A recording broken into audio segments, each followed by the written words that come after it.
I'm John Worthen, president of Ball State University. The program which we are about to present is an excellent example of the quality presentation which results from combining the efforts and talents of the university and the Muncie community. Provost Warren Vanderhill, with his background in history, immediately recognized the significance of the 1915 film, The Man-Haters, donated by the Kirtley and Leach families of Muncie. And he commissioned Dean Michael Wood and the university libraries to research the film and produce this video.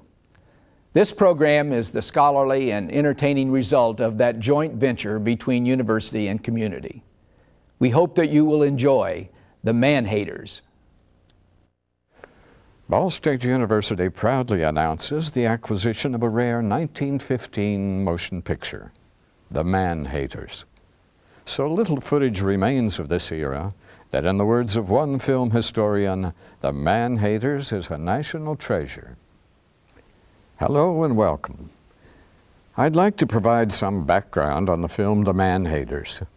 In 1915, in the infancy of the film industry, small motion picture companies toured the Midwest with a single screenplay, using local actors and locations to film the same story in town after town. These were profit-making ventures, of course, and we know that similar films using the same gimmick were used in Decatur and Newcastle. A version of the Man-Hater story was shot in Anderson by the same film company, and it still survives. Both films were made in 1915. Their producer, Basil McHenry, was a former circus and vaudeville promoter, and saw a double profit in the two neighboring towns. The Man-Haters is an excellent example of this pre-World War I film genre, and shows Muncie at a time when horses and wagons shared the streets with these newfangled automobiles, and when women were raising new voices of independence. But what happened to the Man-Haters? Where's it been all these years?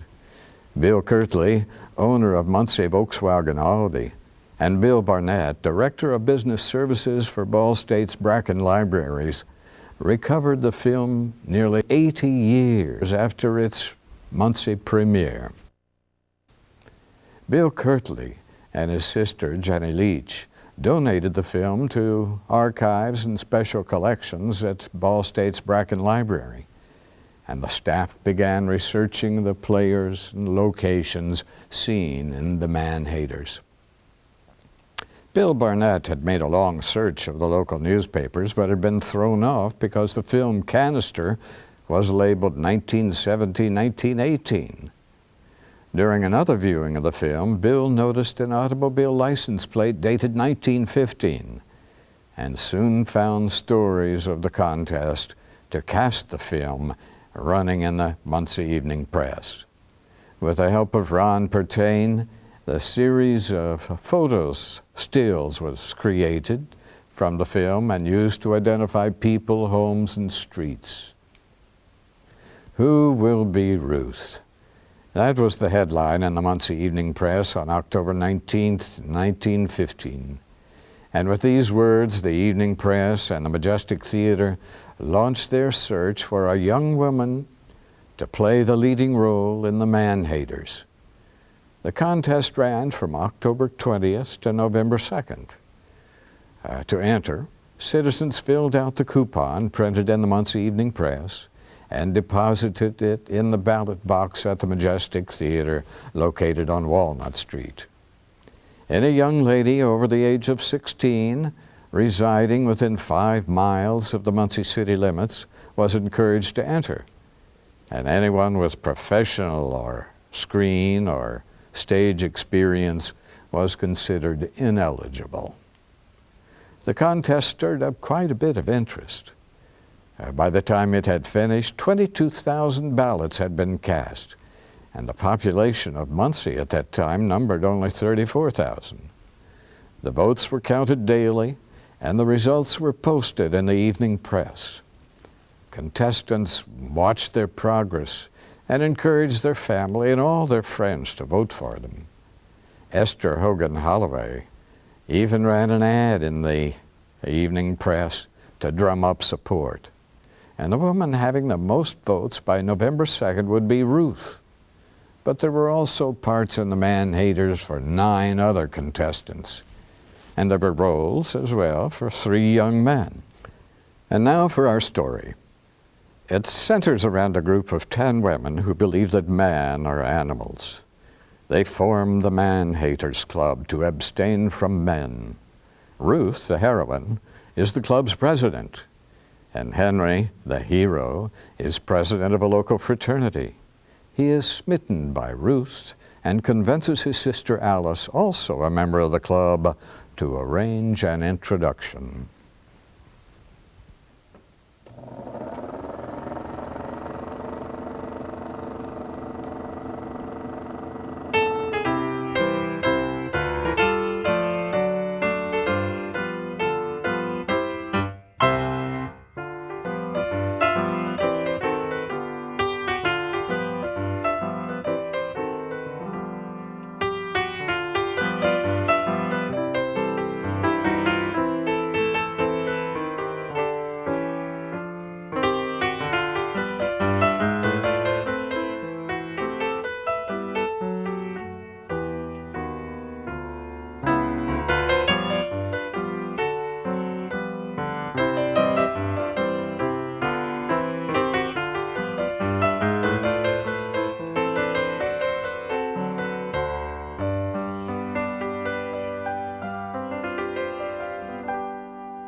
opening scenes in The Man-Haters center around two houses that still stand on McCullough Boulevard in Muncie. The Roy Thomas home on the corner of Elm Street and McCullough Boulevard, and the William Haymond home next door. The love scenes were filmed in nearby McCullough Park, probably just inside the Broadway entrance where the road angles north from the White River. Some action takes place at 120 South Walnut Street, the site of Haney's Dry Goods Store. Today, the building is unoccupied. Another downtown location shows the entrance to the Merchants National Bank at the corner of Jackson and Mulberry Streets. The chase scenes, begun in McCullough Park, are believed to continue west on East Washington Street from Pershing Drive, formerly Plum Street, eventually reaching the corner of Walnut and Washington Streets. The chase culminates in the wedding scene on the east side of the courthouse square. The gentleman performing the ceremony is none other than Mayor Rollin H. Bunch, three-time elected mayor of Muncie. The wedding climax in The Man-Haters shows all but one of the young women and men on the cast. Oddly, the women were all working girls, either sales clerks or telephone operators, while the young men came from wealthy Muncie families. The star of The Man-Haters, Dora Grimm, was a telephone operator from the Central Union Telephone Company. She was tiny, not quite 5 feet tall, with twinkling eyes and a ready smile. Far from becoming a movie star, Dora married Arnold Vlaskamp, a Western Union telegrapher, and lived a conventional life centered around family, church, and the Vlaskamp grocery store at 109 North Wolf Street. After her husband's death in 1959, Dora's spirit of adventure resurfaced. She bought her first car and treated her 2 grandchildren to a Florida vacation, letting 15-year-old Bill Kirtley do the driving. When Bill was graduated from high school, Dora was 64 years old. She closed the grocery and used her life savings to treat him to the trip of his dreams. The two went to Disneyland and the Aztec ruins of Mexico, then continued on into South American jungle where they floated down the Amazon in a dugout canoe. Vernon Davis, the handsome male star of The Man-Haters, was just as adventurous. Weeks before undertaking his role as Henry, 16-year-old Vernon and 3 buddies drove cross-country to the Panama Pacific Exposition in San Francisco. The yellow Stutz Bearcat, seen in the film, evidently belonged to Vernon's father. After The Man-Haters, Vernon enlisted in the Marine Corps, returning to Muncie to marry and raise a family. His widow Florence still resides in Indianapolis. Vernon took over the family jewelry store after his father's death and was active in civic affairs, serving on the school board. He died at age 40. Earl Rutherford, the second male lead, was the son of John Rutherford, the prominent businessman and farmer. Earl enlisted in the Navy and in 1917, when America entered World War I, died of pneumonia while in basic training. Of the other cast members, photos of Blanche Thornburg, Esther Hogan Holloway, and Letha Shaver have been identified. Ellen Green Murray, who received the first vote cast in the contest, didn't make it into the cast, and neither did Mildred Kent Llewellyn, who at one time led the voting. The 13 actors in the cast will live on, forever young, in The Man-Haters.